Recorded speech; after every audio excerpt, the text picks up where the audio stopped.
तो लास्ट की वीडियो में हमने डिस्टेंस फार्मूला कंप्लीट किया था हमारी एक्सरसाइज 7.1। आज की वीडियो में हम डिस्कस करेंगे section formula, how to derive it and उससे रिलेटेड कुछ क्वेश्चंस। तो सेक्शन फार्मूला शुरू करते हैं। सबसे पहले हम देखते हैं कि इसका जो फार्मूला हम लोगों ने इंट्रोडक्शन के अंदर मेंशन किया था वो एक्चुअली आया कहां से है, वो डिराइव कहां से हुआ है। तो कोऑर्डिनेट ज्योमेट्री के अंदर हमने बात की थी जो एक्स एक्सिस और वाई एक्सिस से मिलकर जो प्लेन बनता है इसको हम लोगों ने बोला था Cartesian plane, X Y plane. अब इसके ऊपर अगर आप किसी भी पॉइंट के कोऑर्डिनेट लिखते हैं, जैसे सपोज अगर आपसे पूछा जाए इस पॉइंट के कोऑर्डिनेट जो है वो है x1 y1। x1 y1 का मीनिंग ये था, हमने कोऑर्डिनेट ज्योमेट्री के इंट्रोडक्शन में बात की थी कि पोजीशन का मतलब ये है x1 y1 का मीनिंग कि इस पॉइंट की जो ओरिजिन से डिस्टेंस रहा थी वो है x1 एंड जो इस पॉइंट की हाइट है वो है आपकी y1। तो इंट्रो में हमने बेसिक बात की थी किसी भी पॉइंट के कोऑर्डिनेट का मीनिंग है उस पॉइंट की ओरिजिन से डिस्टेंस एंड उस पॉइंट की ओरिजिन से हाइट की कितना अबव या फिर कितना बिलो है। तो आपके पास एक कोऑर्डिनेट दे रखा है x1 y1, दैट मींस उसकी ओरिजिन से डिस्टेंस है x1 और जो हाइट आपने मेंशन की है वो हाइट है आपके पास में y1। सेम इसी टाइप से अगर आपके पास कोई दूसरा पॉइंट गिवन है, ये कोई दूसरा पॉइंट है जिसके कोऑर्डिनेट है, जैसे सपोज आपके पास x2 y2। x2 y2 का मीनिंग आपके पास में ये है कि ये पॉइंट जो है वो ओरिजिन से डिस्टेंस है x2 एंड हाइट है आपकी y2। तो ये x2 y2 का मीनिंग आपके पास यहां से निकल रहा है कि इस पॉइंट की ओरिजिन से जो डिस्टेंस हम लोग मेजर कर रहे हैं that is x2 and that height is y2। अब सेक्शन फार्मूला का बेसिक यूज क्या है, बेसिक ये क्या काम करता है। अगर आपके पास दो कोऑर्डिनेट गिवन है, उन दोनों कोऑर्डिनेट को ज्वाइन करने के बाद कोई लाइन फॉर्म होती है, एक लाइन का फॉर्मेशन होता है। If two points can form a line, अगर आपके पास दो पॉइंट दे रखे हैं जिनको ज्वाइन करने पर एक लाइन बनती है और कोई तीसरा पॉइंट आपका जो इस लाइन के ऊपर lies on the line, line के ऊपर है जो इस लाइन को दो पार्ट्स में डिवाइड करता है। अब वो पॉइंट कहीं पे भी हो सकता है, आपका फ्रंट में भी हो सकता है या फिर लेफ्ट और राइट में भी हो सकता है। तो जस्ट सपोज ये कोई पॉइंट है आपके पास तीसरा जो किसी लाइन को दो किसी पर्टिकुलर पार्ट्स में डिवाइड कर रहा है। ये कोई दो पार्ट जो आपको दे रखे हैं इनका कुछ रेशियो आपको गिवन होगा। जस्ट सपोज पहले पार्ट की लेंथ 10 है, दूसरे पार्ट की लेंथ 20 है, तो 10 और 20 का जब आप रेशियो निकालते हैं 0 से 0 कैंसिल आउट होने के बाद आपके पास आया 1:2। तो आपके पास ये जो तीसरा पॉइंट है इसके कोऑर्डिनेट आपको फाइंड करने होंगे। यहाँ पे मैं मेंशन कर रहा हूँ x, y। x, y का मीनिंग ये है कि ये जो पॉइंट है आपका तीसरा वाला जिसके कोऑर्डिनेट आपने x, y मेंशन किए हैं, ये आपका x यूनिट आगे है and that height is y unit. इसकी जो हाइट है आपकी यहाँ पे मैं मेंशन कर देता हूँ, ये जो इस पॉइंट की हाइट है वो है आपकी y यूनिट। अब आपको इसके कोऑर्डिनेट फाइंड करने को बोला जाएगा एंड दैट दोनों पॉइंट्स आपको गिवन होंगे और ये कुछ पर्टिकुलर रेशियो जो है m1 और m2 ये आपको गिवन होगा। लेबलिंग करने के लिए मैं यहाँ पे आपके पास a लेबल कर देता हूँ इस पॉइंट को b एंड दैट कोऑर्डिनेट जो आपका डिवाइड कर रहा है लाइन सेगमेंट को दो पार्ट्स में, उसको मैंने c से मेंशन किया है। सबसे पहले इसका डिराइव करने से पहले आप लोग इसे देखेंगे कि इसमें मैं यहाँ से परपेंडिकुलर ड्रॉ करके दो ट्रायंगल फॉर्म कर रहा हूँ। एक लाइन मैंने यहाँ से पैरेलल ड्रॉ की, एक लाइन मैंने यहाँ से पैरेलल ड्रॉ की। एक मैंने यहाँ से परपेंडिकुलर ड्रॉ किया है और एक मैंने यहाँ से परपेंडिकुलर ड्रॉ किया है। तो मैंने यहाँ से दो लाइनें पैरेलल एंड दो परपेंडिकुलर ड्रॉ किया है, इनको मैं कुछ भी लेबल कर रहा हूँ। इसके कोऑर्डिनेट c है हमारे पास, यहाँ मैं m मेंशन कर रहा हूँ और यहाँ पर मैं n मेंशन कर रहा हूँ। तो सबसे पहले मैंने क्या किया, आपको किसी भी लाइन के दोनों कॉर्नर्स के वर्टिसेस, दोनों कॉर्नर्स के कोऑर्डिनेट जो है वो आपके पास में दे रखे होंगे x1 y1 and x2 y2। कोई थर्ड पॉइंट, कोई अनदर पॉइंट जो है वो आपका लाइन के ऊपर लाइन करेगा, वो आपकी लाइन को दो पार्ट्स के अंदर डिवाइड करेगा किसी पर्टिकुलर रेशियो के अंदर और we have to find that particular point. आपको वो पर्टिकुलर पॉइंट के कोऑर्डिनेट पता करने हैं। तो डिराइव करते टाइम पहला कोऑर्डिनेट x1 y1 था, दैट मींस x1 यूनिट आगे y1 यूनिट ऊपर, x2 y2 का मींस x2 यूनिट आगे y2 यूनिट ऊपर। ये तीसरा पॉइंट जो x, y है जो हमें फाइंड करना है, ये आपका लाइन के बीच में किसी लाइन को दो पार्ट में डिवाइड करना है m1 और m2 के रेशियो के अंदर जो आपको क्वेश्चन की फॉर्म में गिवन होगा। x, y का मीनिंग x यूनिट आगे है और y यूनिट ऊपर है। तो हमने डायग्राम में देखेंगे, अगर नोटिस करेंगे, अगर आप देखेंगे कि ये पूरी हाइट y2 है, ये पूरी हाइट y2 और ये हाइट y है, सिर्फ y है, ये y2 और ये y। तो y2 में से y सब्ट्रैक्ट करेंगे तो सिर्फ ये हाइट बचेगी। ये हाइट बच रही है आज पूरी आपकी, यहाँ से आकर 10 है, 10 में से मान लीजिए ये 8 है तो आप बोल रहे हैं ये 2 बची। 2 कैसे बची, आपने 10 में से ये 8 को माइनस किया है तो ये 2। तो आपके पास पूरी हाइट y2 में से ये y वाला पोर्शन सब्ट्रैक्ट करेंगे तो ये आपके पास हाइट जो बच रही है that is y2 minus y। Same इसी टाइप से अगर हम इस हाइट की बात करते हैं, यहाँ पे इसको मैं थोड़ा सा इस तरफ मेंशन कर देता हूँ ताकि आपके पास डायग्राम में थोड़ा सा क्लियर हो जाए। ये जो हाइट आपके पास थी ये थी आपकी वाई यूनिट। अब सेम इसी टाइप से अगर हम इस हाइट की बात करेंगे तो आप देखेंगे ये पूरी हाइट वाई है और ये जो इतने पोर्शन है ये नीचे वाली हाइट, ये आपको हाइट दिखाई दे रही है, ये y1 है, पूरी y है जिसमें से y1 नीचे रह गया। आज पूरी ये 10 है और ये 7 है तो आप बोलेंगे ये 3 बच गई। 3 कैसे निकाली है? 10 में से आपने 7 को क्या कर दिया, माइनस कर दिया, तो ये हाइट बची। तो ये हाइट जब हमें कैलकुलेट करनी है, ये हाइट आप देखेंगे पूरी हाइट में से नीचे वाली हाइट माइनस कर देंगे, पूरी हाइट है हमारे पास y एंड जो नीचे वाले पोर्शन की हाइट है वो है y1। तो ये वाली जो हाइट है आपके पास c से लेकर n तक वो आप कैलकुलेट कर चुके हैं y माइनस y1। ये y माइनस y1 आप लोग कैलकुलेट कर चुके हैं। सेम इसी टाइप से हम डिस्टेंस कैलकुलेट करते हैं। अगर ये c से लेकर m तक और a से लेकर n तक, तो पहले अगर a से लेकर n तक की बात की जाए तो a से लेकर n तक में आप लोग देखेंगे कि यहाँ से यहाँ तक पूरी डिस्टेंस x है, x में से x1 पोर्शन आगे रह गया, तो ये वाली जो डिस्टेंस है आप ये डिस्टेंस देखिए ध्यान से, ये पूरी x है, x1 आगे रह गया, तो आपसे पूछा जाए ये डिस्टेंस जो इतनी सी बची है पूरी 10 में से अगर 8 गया तो ये 2 बचा। 2 कैसे निकाला? 10 माइनस 8, तो पूरी x थी, x1 चला गया तो ये डिस्टेंस आपके पास बच गई x माइनस x1। सेम इसी टाइप से आपकी पूरी x2 है, ये x है, x2 में से अगर x चला गया तो ये आपके पास बच गया x2 माइनस x। आपकी ये डिस्टेंस अगर 20 है, 20 में से ये 15 चला गया तो आपके पास ये 5 बचा। 5 आपने कैसे निकाला है? 20 में से 15 को माइनस किया है, तो पूरी x2 में से x को अगर आप सब्ट्रैक्ट कर देते हैं तो ये वाली डिस्टेंस आपके पास बचेगी x2 माइनस x।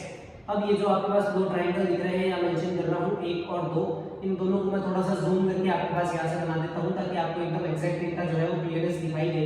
एक ट्राइंगल है मेरे पास ये वाला, इस तरफ जो मेंशन है आपके पास में C, A एंड N, ये है आपके पास C, ये है A और ये है N। दूसरा जो ट्राइंगल आपको को दिखाई दे रहा है वो है B, C एंड M। दूसरा ट्राइंगल अगर आप नोटिस करेंगे that is B, C and M। दो ट्राइंगल आपके पास दे रखे हैं, दोनों परपेंडिकुलर ड्रॉ किया था। ये वाली लेंथ m1 है, ये वाली लेंथ m2 है। B से लेकर m तक की हाइट हम लोग कैलकुलेट कर चुके हैं, that is y2 minus y, और C से लेकर n तक की हाइट भी हम लोग कैलकुलेट कर चुके हैं, that is y minus y1। Same इसी टाइप से हम बेस की अगर बात करते हैं a से n ये रहा आपका, नीचे कैलकुलेट कर रखा है आपने, that is x minus x1। Same इसी टाइप से c से लेकर m तक अगर कैलकुलेट करेंगे तो ये भी आपने कैलकुलेट कर रखा है, c से m तक आपकी जो डिस्टेंस है वो है x2 माइनस x। ये हमने ज्योमेट्री से कोऑर्डिनेट लिखे और डिस्टेंस जो है वो उनकी मेंशन कर दी है डायग्राम में। अब ट्राइंगल्स के अंदर अगर हम बात करते हैं तो ट्राइंगल आपको दोनों देखने को मिलेंगे जब हमने परपेंडिकुलर ड्रॉ किया है, दैट मींस दोनों ट्राइंगल आपके राइट एंगल है। ये लाइन और ये लाइन पैरेलल की, दो पैरेलल लाइनें हैं, ये आपको पता है 9th क्लास में आप पढ़ चुके हैं। ये दोनों एंगल जो है वो हो गए आपके पास कॉरेस्पॉन्डिंग एंगल्स। ये दोनों जो मैं यहाँ पे आपके सामने शेड कर रहा हूँ, एक आपका एंगल ये वाला और एक आप एंगल नोटिस करेंगे ये वाला। तो ये जो शेड किया हुआ एंगल आपको दिख रहा है, ये 9th में आप पढ़ चुके हैं। इन दोनों को कॉरेस्पॉन्डिंग एंगल बोलते थे। अगर दो लाइनें पैरेलल चल रही है, कोई ट्रांसवर्सल उसको कट करता है तो इनको आप बोलते थे कॉरेस्पॉन्डिंग एंगल। ये कॉरेस्पॉन्डिंग एंगल एक 90 डिग्री। ट्राइंगल में आप लोग पढ़ चुके हैं कि अगर किसी भी ट्राइंगल के दो एंगल इक्वल है तो उन ट्राइंगल्स को हम लोग बोलते थे सिमिलर ट्राइंगल्स, और अगर दो ट्राइंगल सिमिलर है तो उनकी साइड्स का जो रेशियो था वो होगा इक्वल और इन प्रोपोर्शन। अगर दो ट्राइंगल आपके पास सिमिलर है, 6th चैप्टर में हम लोग इस बात को डिस्कस कर चुके हैं। दो ट्राइंगल, दोनों का एक एंगल 90 डिग्री है, एक कॉरेस्पॉन्डिंग एंगल है, ये दोनों ट्राइंगल सिमिलर है, दैट मींस अगर आप मेंशन करेंगे ये वाला एंगल आपका इस एंगल के इक्वल है और एक आपके पास 90 दे रखा है, तो ट्राइंगल में हमने सिमिलरिटी पढ़ी है ए सिमिलरिटी। अगर दो ट्राइंगल सिमिलर है, पहला वाला ट्राइंगल अगर आप मेंशन करते हैं यहाँ पे ट्राइंगल ACN, किसी भी ऑर्डर में आप मेंशन कर सकते हैं ट्राइंगल। दूसरा वाला जब हम लिखेंगे तो इसके ऑर्डर को देख के लिखेंगे, तो पहला आप ACN लिख सकते हैं, CNA लिख सकते हैं, ANC जो भी आपकी मर्जी है। जैसे सपोज आपने लिख दिया ट्राइंगल ANC, ये सिमिलर का सिंबल ट्राइंगल। अब ANC लिखा है, ए कॉरेस्पॉन्डिंग एंगल था, C 90 था और ये था, तो ये इसी ऑर्डर में लिखेंगे आप, तो C, M और B लिखेंगे। C, M और B सिमिलरिटी और कॉन्ग्रुएंसी दोनों में ऑर्डर मैटर करता था, तो हमने लिखा triangle ANC is similar to triangle CMB। अगर दो ट्राइंगल सिमिलर है तो उनकी साइड्स जो है वो प्रोपोर्शन में होगी, उनका रेशियो जो है वो इक्वल होगा। AN और CM का रेशियो AN अपॉन में CM is equals to NC upon MB, NC upon में MB is equals to AC upon CB, AC upon में CB। अगर हमारे पास दो ट्राइंगल सिमिलर है, इनकी कॉरेस्पॉन्डिंग साइड्स का रेशियो प्रोपोर्शन में रहेगा। 6th chapter basic proportionality theorem. an upon cm, nc upon mb, ac upon cp में cp वैल्यू सब्स्टिट्यूट करेंगे हम लाइन से, यहाँ पे देखेंगे आप लोग an, a से n की वैल्यू आपके पास x माइनस x1, an की वैल्यू हमने सब्स्टिट्यूट की that is x minus x1 upon c से m देखेंगे तो x2 minus x is equal to n से c देखेंगे तो y minus y1 upon m से b देखेंगे तो y2 minus y is equal to a से c देखेंगे तो m1 अपॉन c से b देखेंगे तो m2। तो हमारे पास ये साइड्स का जो रेशियो है वो इक्वल है। इसको आप एक तरीके से और भी देखा जा सकता है, अगर दो ट्रायंगल सिमिलर है, इसका बेस डिवाइडेड बाय इसका बेस इज इक्वल्स टू इसका परपेंडिकुलर डिवाइडेड बाय इसका परपेंडिकुलर इज इक्वल्स टू इसका हाइपोटेनियस डिवाइडेड बाय इसका hypotenuse, base upon base, perpendicular upon perpendicular and hypotenuse upon hypotenuse, ये हमने लिख दिया। अब जब हम फार्मूला x और y का कंपेयर कर रहे हैं तो आप एक बार x वाले को रेशियो से कंपेयर करेंगे m1 और m2 से, एक बार y वाले को m1 और m2 से, बिकॉज़ सारे इक्वल है तो हम एक बार करके दोनों को कंपेयर करेंगे। तो पहले x वाले को m से कंपेयर करते हैं बिकॉज़ सारे इक्वल है, तो x और m को अगर आप फर्स्ट और लास्ट टर्म को कंपेयर करते हैं तो यहाँ पे मैं इन दोनों टर्म्स का कंपैरिजन लिख रहा हूँ। पहली टर्म है हमारे पास x minus x1 upon x2 minus x, और थर्ड वाली जो टर्म है हमारे पास वो है m1 अपॉन में m2। हमने फर्स्ट टर्म को कंपेयर किया है थर्ड टर्म से, अब हम क्रॉस मल्टीप्लिकेशन करेंगे तो m2 का मल्टीप्लिकेशन x से दैट इज m2x, फिर m2 का मल्टीप्लिकेशन x1 से that is m2x1 is equals to cross multiplication x2 का मल्टीप्लिकेशन m1 से m1x2, x का मल्टीप्लिकेशन m1 से m1x। आपको वैल्यू जो फाइंड करनी है वो उस तीसरे पॉइंट की फाइंड करनी थी जो आपका लाइन के बीच में लाई करता है। दैट मींस मुझे x और y के कोऑर्डिनेट चाहिए, x के कोऑर्डिनेट चाहिए तो x को एक तरफ शिफ्ट करूंगा, बाकी सारे जो नंबर्स हैं उनको एक तरफ शिफ्ट करूंगा। तो ये माइनस का m1x है, इसको इस तरफ शिफ्ट करूंगा, और m2x1 है, इसको उस तरफ शिफ्ट करूंगा। तो ये देखेंगे आप यहाँ पे m2x अपनी जगह, ये माइनस का m1x था, इस तरफ शिफ्ट करूंगा तो प्लस का m1x इज इक्वल्स टू यहाँ पे लिख रखा है आपका m1x2 माइनस का m2x1 है, उस तरफ शिफ्ट करूंगा तो प्लस का m2x1, दोनों में x अगर आप कॉमन लेते हैं, x लेते हैं यहाँ बचा जाएगा m2 plus m1 is equals to आपके पास जो है वो पड़ा है m1x2 प्लस m2x1। x की वैल्यू निकालनी है, ये पूरा मल्टीप्लाई वाला जो पोर्शन है वो आपका नीचे डिवाइड में जाएगा। मल्टीप्लाई वाला पोर्शन जब डिवाइड में जा चुका है, यहाँ पे मैं मेंशन कर रहा हूँ, इस जगह पे ध्यान रखेंगे आप। तो हम लोगों ने इस पोर्शन को नीचे डिवाइड में डाला m1x2 plus m2x1 and divide में आपका जो जा चुका है वो है m1 प्लस m2। ये आपने x की वैल्यू निकाली है जो हम फार्मूला फर्स्ट चैप्टर अपने इंट्रोडक्शन में हमने लिखा था, वो फार्मूला ये था। इसी फार्मूला को आप लोग बोलते हैं सेक्शन फार्मूला। ये तो हमने x का कोऑर्डिनेट डिराइव किया है अभी तक। कैसे डिराइव किया आपने? सबसे पहले हमने दो पॉइंट लिए कार्टेशियन प्लेन के ऊपर, उनकी पोजीशन लिखी, उनकी डिस्टेंस लिखी, उनकी हाइट लिखी। फिर हमने तीसरा पॉइंट लिखा, उसकी पोजीशन और हाइट लिखी, वो किसी पर्टिकुलर रेशियो के अंदर डिवाइड करना था। उसके बाद हमने दो परपेंडिकुलर और पैरेलल लाइन ड्रॉ करके दो ट्रायंगल बनाए, दोनों ट्रायंगल सिमिलर थे तो उनकी साइड्स का रेशियो जो था वो इक्वल था, वो प्रोपोर्शन में थी। That means base upon base is equals to perpendicular upon perpendicular is equals to hypotenuse upon hypotenuse. Equate किया हमने पहले x की वैल्यू को m से, x की m से इक्वेट किया तो हमारे पास x की वैल्यू ये मिली। सिमिलरली जब हम y को इससे कंपेयर करेंगे, एकदम सेम ही है, आप कोई भी डिफरेंस नहीं है, आप नोटिस करेंगे x की जगह y है, x की जगह y है। तो जब y वाले को m से कंपेयर करेंगे then we get y is equals to same formula मिलेगा m1y2 प्लस m2y1 अपॉन में m1 प्लस m2। तो x और y के कोऑर्डिनेट हम लोग कैलकुलेट कर चुके हैं, और x और y के ये जो कोऑर्डिनेट थे इसी को हम लोगों ने नाम दिया था सेक्शन फार्मूला। तो सेक्शन फार्मूला का जो एग्जैक्ट डेरिवेशन है वो आपके पास में ये हो गया। ये दोनों फार्मूलाज आपको याद करने हैं। अगर आप नॉलेज के ऊपर काम कर रहे हैं तो आपको ये प्रोसेस बिल्कुल आना चाहिए। अगर आप सिर्फ मार्क्स ओरिएंटेड वर्क करना चाहते हैं तो आप डायरेक्ट इन दोनों फार्मूलाज को याद कर सकते हैं। हम डायरेक्ट वैल्यू सब्स्टिट्यूट करेंगे and then we will get a answer. Knowledge oriented अगर आपको बेसिक अप्रोचेस ध्यान रखनी है कि भाई ये कैसे आया है, कौन सी चीज कैसे फंक्शन करती है, सिमिलैरिटी क्या है, क्या प्रोपोर्शन होता है, कैसे फॉर्मूला बनता है, तो आपको ये अप्रोच ध्यान में रखनी है। बेसिक सिंपल अप्रोच है, एक से दो बार जब आप प्रैक्टिस करेंगे तो आपको ये प्रोसेस समझ में आ जाएगा। सेकंड, अब ये तो हमने फार्मूला के ऊपर बात की, फार्मूला जो है वो हम डिराइव कर चुके हैं x और y का, इसको आप लोगों ने बोल दिया सेक्शन फार्मूला। अब इसको अप्लाई कैसे करना है वो हम सीखते हैं। तो 7.2 एक्सरसाइज जो है वो पूरी आपकी सेक्शन फार्मूला के ऊपर बेस्ड है, जैसा कि 7.1 जो थी वो डिस्टेंस फार्मूला के ऊपर बेस्ड थी। ये एक्सरसाइज पूरी आपकी सेक्शन फार्मूला के ऊपर बेस है। तो फर्स्ट क्वेश्चन जब आप रीड करेंगे तो फर्स्ट क्वेश्चन में दे रखा है find the coordinate of point, उस पॉइंट के कोऑर्डिनेट फाइंड करने हैं जो आपकी लाइन जॉइनिंग -1,7 एंड 4,-3 इन 2:3, जो आपकी इन दोनों पॉइंट्स को लाइन ज्वाइन करती है उसको 2:3 के अंदर कोई तीसरा पॉइंट है जो डिवाइड करता है, उसके कोऑर्डिनेट फाइंड करने हैं। तीसरा पॉइंट आपको x और y के कोऑर्डिनेट फाइंड करने हैं। रेशियो आपके पास है, कोऑर्डिनेट्स आपके पास है, सीधा अगर आपको इश्यू आए, इसको प्रॉब्लम आए सॉल्व करने में आप मेंशन करेंगे यहाँ पे। नीचे ये हो गया पहला कोऑर्डिनेट x1 y1, दूसरा कोऑर्डिनेट है आपके पास x2 y2 और जो ऊपर रेशियो लिख रखा है 2 और 3, ये हो गया आपका m1 एंड ये हो गया आपका m2। लिखते टाइम आप ध्यान रखेंगे x1 y1 के पास ही लिखेंगे m1, ऐसा नहीं कि आप m1 उधर लिख रहे हैं m2 उधर लिख रहे हैं। 1 के पास 1 वाला, 2 के पास 2 वाला, पहला कोऑर्डिनेट x1 y1, दूसरा कोऑर्डिनेट x2 y2, रेशियो है आपके पास m1 और m2। x और y की वैल्यू निकालनी है, यहां लिखेंगे बाय यूजिंग सेक्शन फार्मूला, दोनों फार्मूलाज मेंशन करेंगे by using section formula. Formula याद करने की मैंने आपको फर्स्ट वीडियो के अंदर ही ट्रिक बताई थी, डराइव ये हो चुका है। अगर आपको डायरेक्ट मार्क्स ओरिएंटेड काम है आप फार्मूला याद कीजिए, x 2 बार लिखेंगे mx divided by m1 plus m2। x का फार्मूला लिखने का तरीका mx m1 m2, फिर नंबरिंग कर देंगे 1 2 एंड 2 1, यही हमने डायरेक्ट किया है यहाँ पे।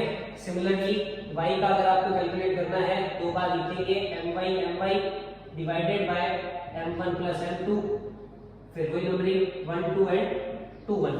सब्स्टिट्यूट करते हैं value, x is equals to m1 की वैल्यू कितनी है 2, x2 की वैल्यू कितनी है 4 प्लस m2 की वैल्यू कितनी है आपके पास 3, x1 की वैल्यू कितनी है -1 divided by m1 plus m2 2 plus 3, x की वैल्यू निकाल रहे हैं 4 × 2 8, 3 × -1 माइनस का 3 divided by 2 plus 3 5, 8 - 3 5 divided by 5 that is 1। x की वैल्यू आप निकाल चुके हैं 1। सिमिलरली हम y की कैलकुलेट करते हैं, वैल्यू सब्स्टिट्यूट करेंगे m1 2, y2 की वैल्यू है आपके पास माइनस का 3, m2 की वैल्यू है आपके पास 3, y1 की वैल्यू अगर आप नोटिस कर रहे हैं तो 7 divided by m1 plus m2, simplify करेंगे 2 की -3 से माइनस का 6, 7 की 3 से 21 डिवाइडेड बाय 5, 21 - 6 करेंगे 15 डिवाइडेड बाय 5, 3 आ जाएगा आपके पास। x की वैल्यू 1 है, y की वैल्यू 3 है, तो आपके पास ये जो पॉइंट था x, y, इसके कोऑर्डिनेट आ चुके हैं आपके पास 1, 3। सेक्शन फार्मूला है ये, बेसिकली एकदम सिंपल क्वेश्चन है। इसका थोड़ा सा बड़ा वर्जन आप देखेंगे सेकंड क्वेश्चन में, आप पढ़ेंगे find the coordinate of points which trisects the line, या कोऑर्डिनेट ऑफ ट्राइसेक्शन। ज्योमेट्री में हमने पढ़ा है बाइसेक्ट का मीनिंग होता है किसी भी लाइन को 2 इक्वल पार्ट में डिवाइड करना, दैट इज बाइसेक्ट। ट्राइसेक्ट का मीनिंग होता है किसी भी लाइन को 3 इक्वल पार्ट्स में डिवाइड करना। अब ये आपके पास लाइन के कोऑर्डिनेट दे रखे हैं दोनों कॉर्नर्स के, बोल रहा है उन पॉइंट्स के कोऑर्डिनेट फाइंड कीजिए जो आपको लाइन को ट्राइसेक्ट करते हैं। ट्राइसेक्शन के कोऑर्डिनेट, दैट मींस आपको लाइन को 3 इक्वल पार्ट में डिवाइड कर रहे हैं, तो 1 2 और 3 इक्वल पार्ट्स में डिवाइड कर रहे हैं, दोनों कोऑर्डिनेट को आपको फाइंड करना है। एक p के भी कोऑर्डिनेट फाइंड करने हैं और एक q के भी कोऑर्डिनेट फाइंड करने हैं। सिर्फ आपके पास कॉर्नर के दे रखे हैं और एक शब्द दे रखा है आपको ट्राइसेक्ट। पहला हो गया हमारे पास x1 y1 एंड दूसरा हो गया x2 और y2। तो ट्राइसेक्ट की बात है 3 अगर इक्वल पार्ट्स में डिवाइड कर रहे हैं, आप मेंशन करेंगे तीनों अगर पार्ट्स इक्वल है, इक्वल जैसे सपोज मैं बताऊं आपको ये 5 है, ये भी 5 है और ये भी 5, अगर इनको कट करेंगे तो रेशियो आ जाएगा 1:1:1। अगर ये 15 है तो ये भी 15, ये भी 15, क्योंकि 3 इक्वल पार्ट्स में डिवाइड कर रहे हैं। कटेंगे तो रेशियो कितना आ जाएगा 1:1:1। तो ट्राइसेक्ट का मीनिंग हो गया 3 इक्वल पार्ट, और अगर पार्ट्स इक्वल है तो उनका रेशियो इक्वल, और सारे रेशियो आ गया आपके पास 1:1:1। अब हमें p और q के कोऑर्डिनेट निकाल रहे हैं। सबसे पहले मैं p के कोऑर्डिनेट की बात करूंगा, यहाँ पे लिखूंगा for coordinate of p, for coordinate of p। तो p के अगर हम कोऑर्डिनेट कैलकुलेट कर रहे हैं तो आप लाइन को एक बार दोबारा प्लॉट कर लीजिए ताकि आपको करने में आसानी रहे। एक कोऑर्डिनेट है आपके पास 4, -1, दूसरा वाला कोऑर्डिनेट है -2, 3। अगर हमें p के कैलकुलेट करने हैं तो आप q को भूल जाइए, सिर्फ आप p को नोटिस करेंगे। तो अगर p को नोटिस करें तो p के लेफ्ट साइड में जो रेशियो है वो है 1, राइट साइड में देखेंगे तो 1 और 1 है आपके पास 2। p को कर रहे हैं तो q भूल जाइए, सिर्फ p के कोऑर्डिनेट निकालने हैं। लेफ्ट में है 1, राइट में है 1 और 1 2, तो रेशियो है आपके पास 1:2। सेम हम फार्मूला अप्लाई करेंगे, ये x1 y1 x2 y2 m1 और m2। x का फार्मूला ऐड करने का तरीका था mx 2 बार लिखेंगे divided by m1 plus m2, numbering कर देंगे 1 2 2 और 1। वैल्यू सब्स्टिट्यूट करते हैं, m1 की जगह है आपके पास 1, x2 की वैल्यू है आपके पास -2, m2 की वैल्यू है 2 एंड x1 की वैल्यू है आपके पास 4 divided by m1 plus m2 that is 1 plus 2। x की वैल्यू कैलकुलेट करते हैं, माइनस का 2, 4 into 2 8 divided by 3, 8 minus 2 6, 6 divided by 3 that is 2। ये हमने x की वैल्यू कैलकुलेट की। सिमिलरली इसी टाइप से हम y की वैल्यू कैलकुलेट करेंगे। यहाँ पे फॉर्मूला अप्लाई कर रहा हूँ, y इक्वल्स टू 2 बार लिखेंगे my divided by m1 plus m2, फिर वही सेम याद करने के लिए नंबरिंग 1 2 2 1 वैल्यू सब्स्टिट्यूट कर रहा हूँ यहाँ पे ऊपर। अगर आप नोटिस करेंगे तो y is equals to m1 की वैल्यू है आपके पास 1, y2 की वैल्यू है हमारे पास माइनस का 3 प्लस m2 की वैल्यू है 2, y1 की वैल्यू है माइनस का 1 divided by m1 plus m2। Simplify करते हैं, माइनस 3 माइनस का 2 divided by 3 minus 2 minus 3 that is minus का 5 बाय 3। तो p के लिए हम बात कर रहे थे, x कोऑर्डिनेट कैलकुलेट कर चुके हैं, y कोऑर्डिनेट भी कैलकुलेट कर चुके हैं। तो p के कोऑर्डिनेट तो आप निकाल चुके हैं, x coordinate 2 and y coordinate minus का 5 बाय 3। अब आपको कोऑर्डिनेट चाहिए q का कैलकुलेट करना है ट्राइसेक्शन के बारे में। तो q के कैलकुलेट करेंगे तो वापस हम ये हेडिंग मेंशन कर देंगे, फॉर कोऑर्डिनेट ऑफ q। अब जब आप q के कोऑर्डिनेट कैलकुलेट कर रहे हैं तो आप p को इग्नोर कर दीजिए, वापस आप लाइन ड्रॉ कीजिए ताकि आपको करने में आसानी रहे। कोऑर्डिनेट आपके पास है 4, -1 एंड -2, -3। अब आप कैलकुलेट करना चाहते हैं q की पोजीशन। तो जब q को देखेंगे तो q के लेफ्ट में है 2, राइट साइड में 1, तो लेफ्ट में 2 राइट में 1 फॉर्मूला अप्लाई करेंगे। ये है हमारे x1 y1, ये है हमारे x2 y2, और ये जो 2 और 1 लिख रखा है ये हो गया आपका ratio that is m1 and m2। Same आप फॉर्मूला लगाएंगे, एक बार x का एक बार y का। x और y की आपके पास जो वैल्यू निकलेगी लास्ट में उनको ब्रैकेट में मेंशन करके q के कोऑर्डिनेट दिखाएंगे आप। p और q दोनों के कोऑर्डिनेट हम कैलकुलेट कर चुके हैं ट्राइसेक्शन के। तो इस वीडियो में हम लोगों ने डिस्कस किया सेक्शन फार्मूला का डेराइव कहां से हुआ है, तो ये पूरी उसकी बेसिक अप्रोच, उसका डेरिवेशन की कहां से आया फार्मूला। उसके बाद हमने देखा कि उसको क्वेश्चन में कैसे अप्लाई करना है। 7.2 का क्वेश्चन नंबर फर्स्ट और सेकंड किया। आगे की वीडियो में जो है हम इस एक्सरसाइज को आगे प्रोसीड करेंगे। सेक्शन फार्मूला के बाद as per the reduce syllabus आपका चैप्टर जो है वो कंप्लीट हो जाएगा। सेक्शन फार्मूला का एक आगे एप्लीकेशन और है कि अगर आपके दोनों रेशियो इक्वल आ जाए 1:1, जैसा कि इसमें तो 3 पार्ट्स हैं, अगर 2 ही पार्ट्स हो, बाइसेक्ट का केस आ जाए कि अगर आपकी लाइन है और कोई पॉइंट जो एकदम मिड में लाई करता है, तो इस फार्मूला जो है इसका मॉडिफाइड फॉर्म है जिसको हम बोलते हैं मिड पॉइंट फार्मूला, वो हम आगे की वीडियोस में डिस्कस करेंगे।